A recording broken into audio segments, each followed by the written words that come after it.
Hi, welcome back to Katrina's Creations Knitting Podcast. This is episode 35, and I have a lot to share with you today, so I am going to get started right away. I hope you all had a nice 4th of July if you live in the U.S. Happy belated Canada Day if you are up in the Canadian area. I guess that's how you say it, Canadian area, Canada area, if you live up there. So, yeah, we're going to get started right away here. I have two finished objects. I first have my final dishcloth. This was left over from the yarn that I had from my sister-in-law, and this is from mine, and you can see the colors went together really well, so I just wanted to use up what was left. And there's no real set pattern, it's just some yarn overs to try to make it stretch as far as I could make it go. So, more about dishcloths later in the episode because I have some patterns to share. So that was my first finished object. My other one, a while back, I ordered some spinning fiber from Fondant Fibers, and that is over in the UK. I'm not sure where, but it's over in the UK. I don't think it says on her little card. No. Here's the card. It's Fondant Fiber. This lady was so good to order from. It arrived, I ordered it, I had it within a week. That's coming from the UK. Her prices were very reasonable. I bought two 4-ounce bundles of fleece, and I think I paid, including the shipping, like $21, which is really, really good. And like I said, I had it in a week, and she sent not only the fiber that I ordered, but she sent me 2 sample rollags, and I am going to insert pictures of them before I spun them. A rollag is just a short bundle. It's usually put on a smaller comb. When you comb the fibers and you kind of roll them up, they end up looking like a cigar. And that's what a rollag is. So she sent me 2 rollags, and the color was called Inferno, and I believe it was a merino wool, 100%.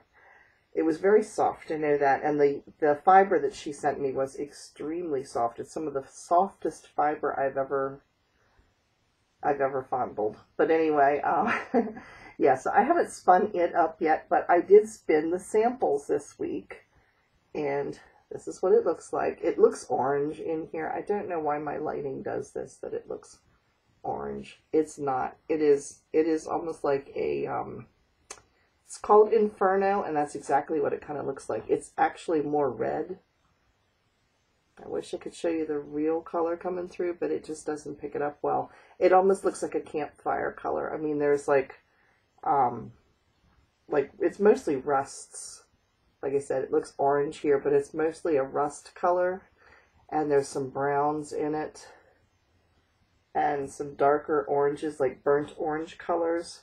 So it's really, really pretty. I spun this as a single because there wasn't that much of it. And I'm not sure what the yardage is that I got out of this, but I will be able to put this into my cozy memory blanket.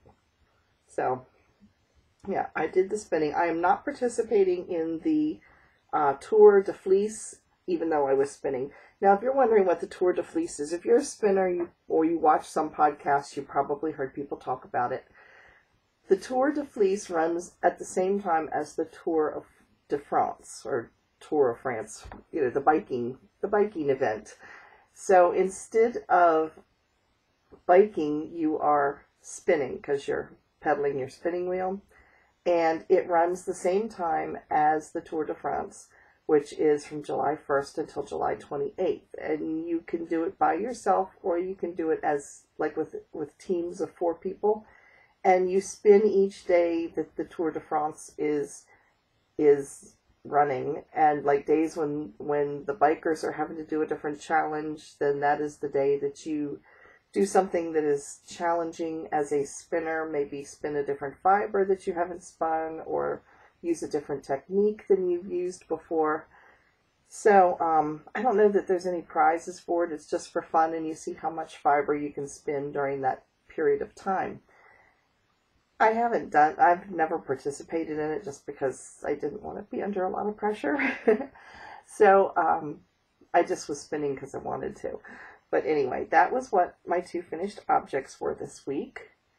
And my works in progress, and like I said, I will stick some pictures in real quick of what the roll legs looked like before I spun them and what the yarn looked like when it was actually on the bobbin on my spinning wheel. And it is a single, and it's about a lace, between a lace and a fingering weight.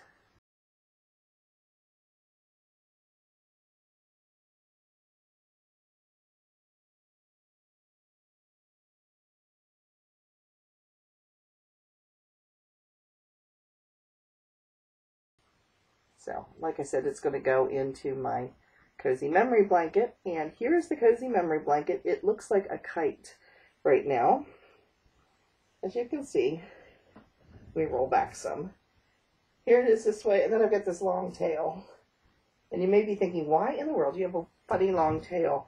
But it's because I'm changing the direction of the miters. I have to start from the left to go across, because if you've ever done a granny square, or like the sampler afghan that I've showed you before, you do the blocks and then you sew them together. But with this particular pattern, you actually pick up the stitches. So you pick up the stitches for here and here, and then you would begin your mitered square. So you have to go from a certain direction, or your miter is going the wrong direction. So that's why I have a tail hanging out here, but from a distance it looks like a kite. And I thought I would show you as well, a couple episodes back, well actually about 9 episodes back, and I will put a card up here in the corner. That's what that little I, the little letter I is up in the corner in a circle. If you click that, that will show you the episode that I'm talking about. I dyed some yarn, and I thought I would show you what that yarn looked like once it's knitted up. So this is one of them right here. That's the first one.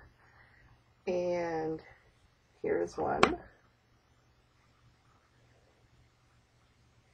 I stuck little markers on them so that I could remember which ones were the ones that I dyed. Some of them I got off of other dyers. Some were leftovers from yarns that I had. This is kind of a pinky color, pinky orange kind of color, but it's not showing up real good.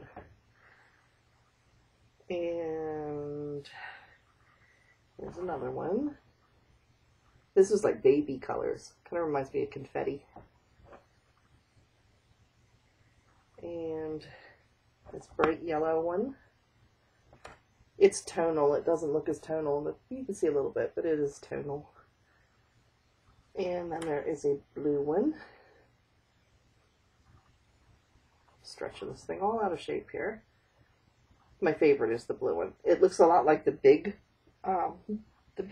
blue one that I did. And I think that's it.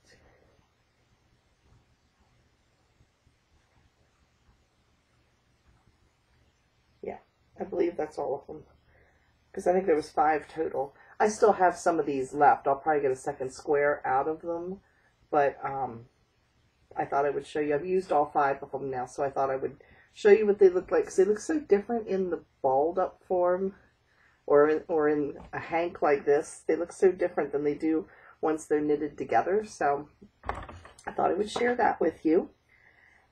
And then I have, just dropped something, yeah, my design shawl. Let me pull this without knocking everything over here. I've been working on another shawl design, so I thought I would show you how far I've gotten with that. This is the marker where I was at last week. This will block out. It's kind of curly looking right now, but it starts here. It's asymmetrical. And then I had this diamond shape, and now I'm moving in to kind of a wavy pattern. And it's going to, in just a few rows, it's going to go into the next shade of gold, which is a little bit darker than this. So that's how far I've gotten on the design shawl. And then I've been working on the knit along that I have running, which has 3 more weeks to go. The last week of it, I will not podcast that Saturday. I actually will be podcasting, I think it's a Monday. I think it's Monday or Tuesday. Whatever the 31st is, I will be podcasting that day to announce the winner, because the knit along runs to July 30th, and I will announce the winner on the 31st. So in order to enter, you have to knit the pattern Banner Unfurled. And I'm not going to go through showing all the prizes, because I've shown them every episode. You guys know the drill by now. So I thought I would show you how far I've gotten with mine this week. And I thought I would show you, I did find a progress keeper that I forgot I had that is light enough for me to put on this shawl. Let's see if I can get it in the picture really well. It's a little bumblebee. There you can see it, little bumblebee. And this actually was included from Fondant Fiber too. She put that on her card. It was attached right on the little hole right here. So she gave me tea, and she gave me a sample of roll legs and a little stitch marker or progress keeper. It's got one of those little safety pin things, so you could use it as either. So this is how far I've gotten. I think when I do the one for my daughter and for my mom, it is also lace weight. I am going to double the yarn and use bigger needles, because this has taken forever. And this is the pattern itself. If you're interested in doing it, is written for sport or fingering weight and much larger needles than this. I happen to have some lace, and I wanted to experiment and see what it looked like in a lace weight. But it's taken me 4 times as long, because it takes me, I'm not going by the stitch count, I'm going by size to try to keep it the same size as the actual original pattern. So this is where I'm at now. I'm up into the lace section here. The next part I get into is a 3-color striping. So like I said, the cowl runs until July 30th.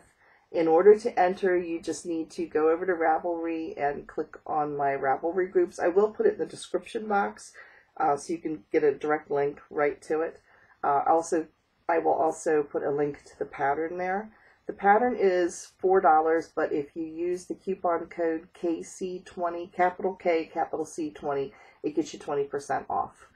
And that runs like forever at this point. So you can use that coupon code to get a little bit of a discount. So it'd be like $3.20 for the pattern. And it calls for 3 different balls of yarn that have to be at least 175 yards each. You'll probably have leftover, but I just took into account that some people are looser knitters than others, and I wanted to make sure everybody has enough that you don't run out. So in order to enter, like I said, just go to the Ravelry group and post a picture and tell me what kind of yarn that you used for it, and that will get you entered into it. Also, if you have started, or if you start the knit along after June 15th, if you started it after June 15th, then you would also be eligible to enter the knit along that Three Sisters Knit is running on their channel for the same pattern. They are also doing my Banner Unfurled pattern, and they have some really great prizes, and you would be eligible for theirs too. So go over and check their channel out and double dip, enter for both. So, but for theirs, you have to have started after June 15th. And theirs runs till the end of August. I'm not sure the exact date, but I know it's the end of August. So, yeah, feel free to enter both. And I've seen a couple that are completed so far, and I'm seeing other podcasters that are working on it. I've seen the one that both of on Three Sisters Knit, the 2 sisters, Sheila and Margaret, have been doing. And they're absolutely gorgeous. They're in different colors. And I think one is in some shades of blue, and one is in, I think it's got pink in it, if I remember rightly. And then over on SSK Yarners, Sharon has been making one, and hers is in green.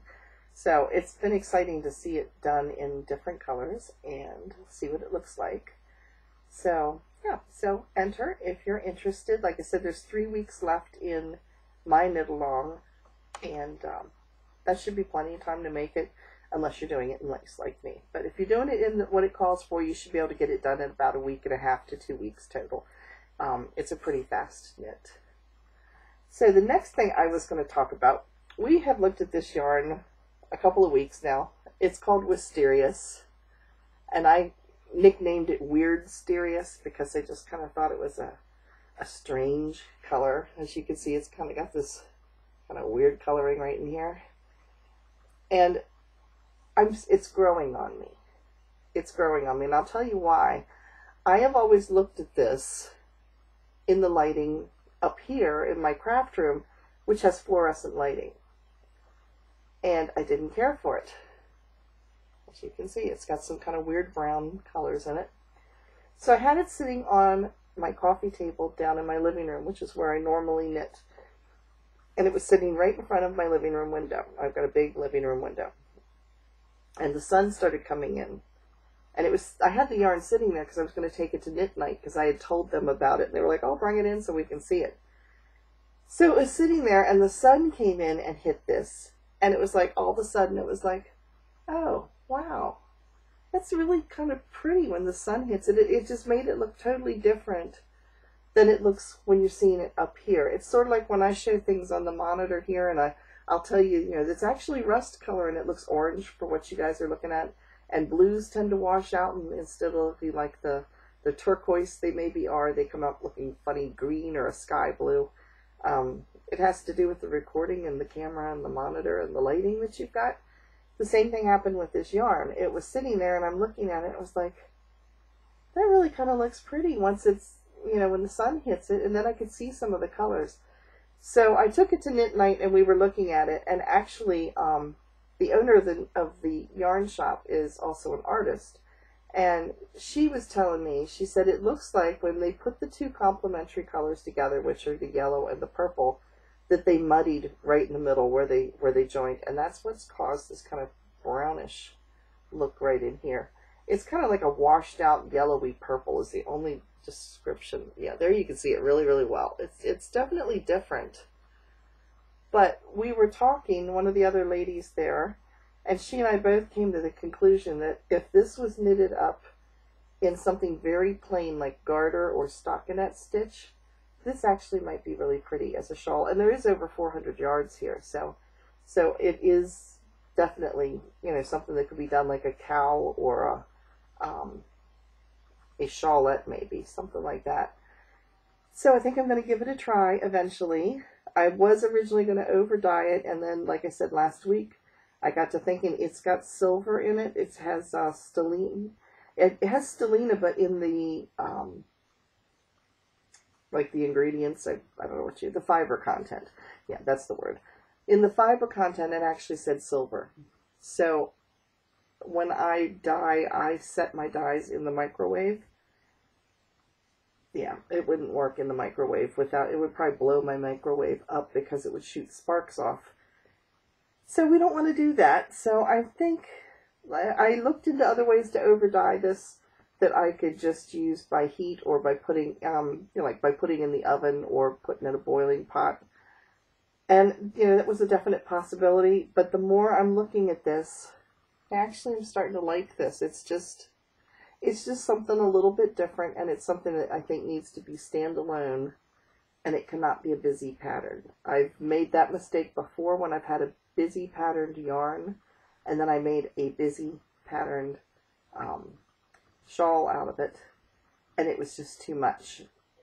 So, and if you've seen my Kool-Aid shawl, it's like one of my beginning episodes. You'll see exactly what I mean, because the pattern was a very busy lace pattern, and I had a variegated yarn that I had dyed with Kool-Aid, and both were very pretty on their own, but when you put them together, it was just, neither stood out. It kind of messed it all up. So, that being said, that's what's going to happen with this yarn, is it's going to get knitted into, I think, maybe a cowl or Mobius, something like that.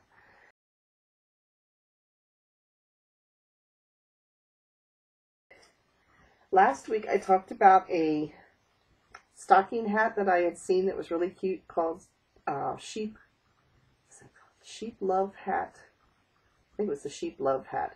I saw it on Must Love Yarn, which, there we are. Must Love Yarn is where I got the Wisterious yarn from when I won a giveaway. That was one of the skeins of yarn.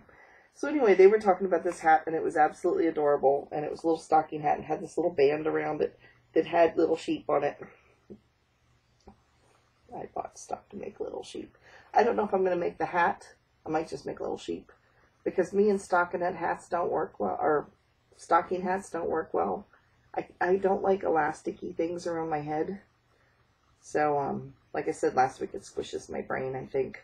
But this, I thought, looks really great for it. It looks just like sheep wool. It's something acrylic. It didn't have even a ball band on it, so I really don't know what it is. But it's, you can see it here. It's like a string with some fuzzy. It's a novelty yarn. It's something acrylic.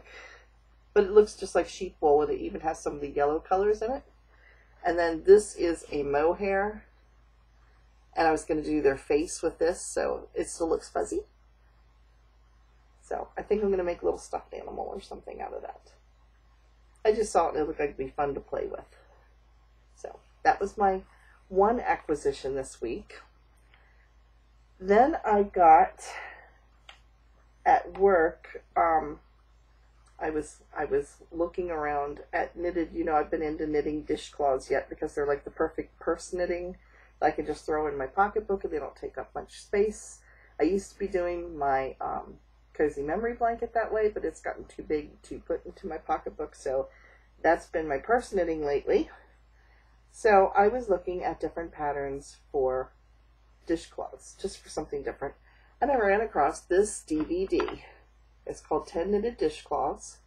It is by Joanna Johnson, and the company that put it out is called Interweave Knits Workshop. So I'm thinking they maybe have a whole series. I'm going to have to go online and check it out. This is what the back looks like. I'm covering over the barcode from my work. And the lady there is, right here, is I guess Joanna Johnson. And these are the different dishcloths in the picture. So now the interesting thing with this, I haven't watched this yet because I just got it yesterday.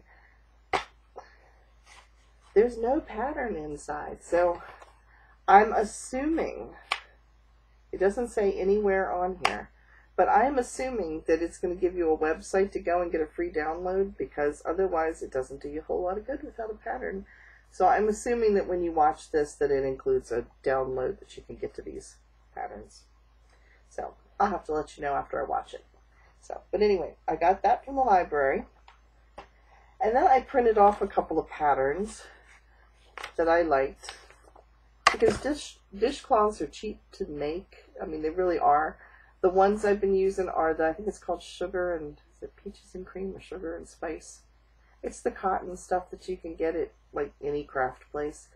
And if you get them at Hobby Lobby or at Joann's with coupon, and I'm getting the supersized ball, so I'm getting about 3.5 to 4 dishcloths out of one ball of yarn, and with the discount I'm paying $2 and something. So I'm getting it for between 50 cents and 75 cents. And they're quick knit. I can do them in about a day, kind of off and on in the car. And right now I've been into knitting cotton, I guess because it's hot. But anyway, these are the 3 patterns I've gotten. This one is, the first 2 are from a website, and these are all free patterns, called Laws of Knitting, and the lady who came up with this is Joan Laws, just like, you know, L-A-W-S, Joan Laws. So this is the first one, and it is a herringbone pattern. Like I said, it's free. And if you just go to Laws of Knitting on Ravelry, you'll find them. You can just type in Laws of Knitting, and it'll show up, and you can go down and click on the different dishcloths. This is the other one. It's also it's a type of a herringbone, but it's got a little bit more of a weave look to it. And I'm sorry these are in black and white, not in color. I printed these on a black and white printer. So there's that. And the last one does not have a picture. And this one came from allfreeknitting.com, which is like a little Ravelry, but it's not as big as Ravelry, but it's called allfreeknitting.com. And this one is just a fans and feathers pattern, which is kind of like waves, you know, kind of loopy. Anyway, I don't have a picture for that. So I got those 3 patterns, and then I guess this would fall under acquisitions. I'm not sure. I got to pick it up off the floor. If you remember, I was going to order business cards. Well, the business cards came in, and if you've been watching me for a while, there was an episode I did. It was episode 15.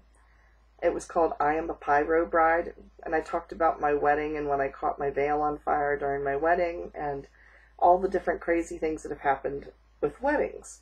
And in it I shared that I had typed up the program for my daughter's wedding and did not realize until the day of the wedding that I had spelled bride wrong all the way through the entire program. So it was the mother of the birdie and the father of the birdie. Yes, I got the R and the I reversed because I was typing fast. I did it again. Not bird, but well, I'll show you the card. It doesn't show up until you look really, really close. Oh, you can't even see it in here. The first part is fine. The part that's in gray, the part down here that's in yellow, it says, check out my YouTube channel, Katrina's Creations Knitting Pocast. I left the D out. I did a lot of clipping and cutting and copying when I did this. Yeah. And at first when I did it, I thought maybe it's the publisher's mistake, the printer's mistake, and they'll have to reprint them.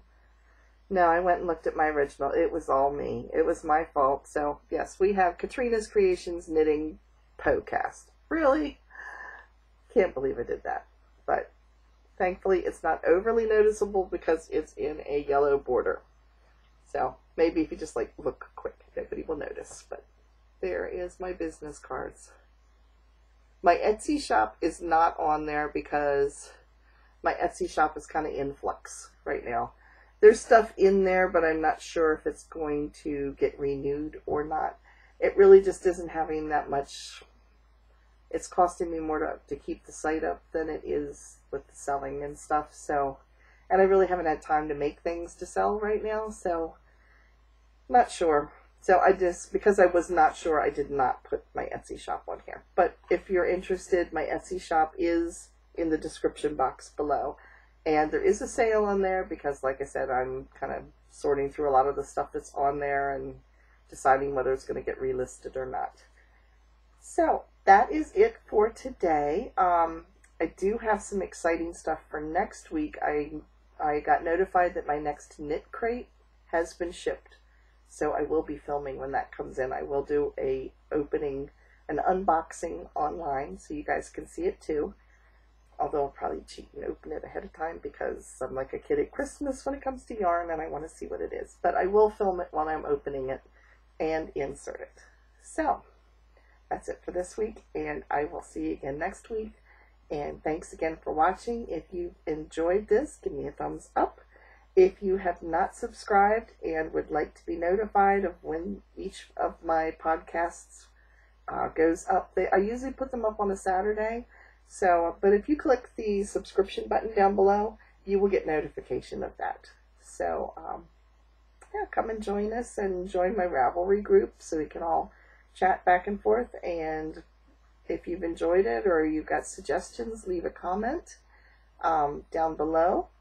And, oh, speaking of comments, last week I gave a tip that Lisa Marie had shared with using a binder clip to hold your knitting on your needles. I demonstrated it wrong, and she got hold of me and said that's not what she was intending, because the way I was trying to describe it, it might have actually damaged your needles. So I am going to, I asked her permission. She sent me a picture of what it's supposed to look like.